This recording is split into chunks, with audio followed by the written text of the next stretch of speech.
YouTube kanalıma hoş geldiniz. Bugün evde pratik bir şekilde doğal öksürük şurubu yapıyoruz. Buyurun yapımını görelim.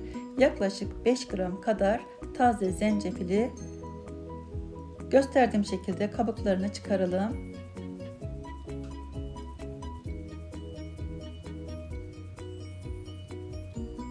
Küçük küçük doğrayalım veya rendeleyebilirsiniz.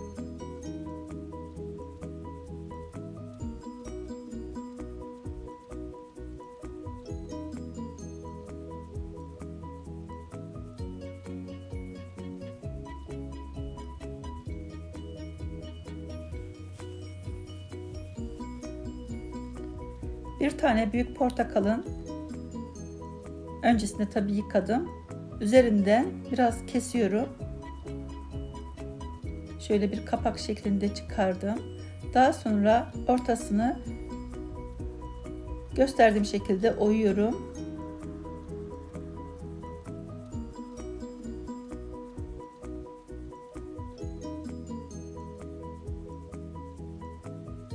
Doğramış olduğum zencefilleri içine bıraktım.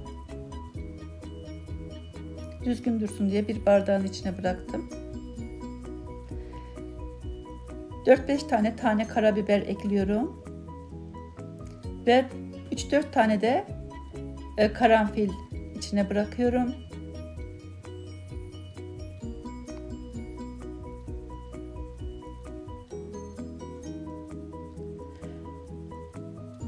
Şimdi üzerine doğal hakiki bal ekleyelim. Şöyle 3-4 yemek kaşığı kadar yeterli. Kapağını kapatalım. Daha sonra 24 saat bu şekilde bekletelim. Bal içinde su haline gelecektir. Bu astıma, bronşite, öksürüğe özellikle birebir çok faydalı bir karışım. Denemenizi öneririm. 24 saat bekledikten sonra açalım. Daha sonra bir meyve sıkıcısında sıkalım. Süzüp sabahları aç karnına içebilirsiniz. Yalnızca hamileler ve 2 yaşın altındaki çocuklar tüketmemeli, bala alerjileri olabilir.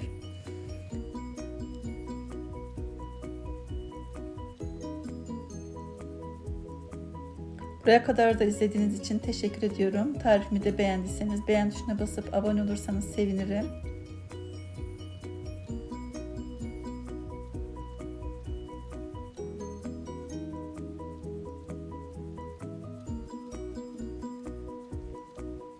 İsterseniz tekrardan süzüp veya hiç süzmeden bir bardağa döküp o şekilde tüketebilirsiniz.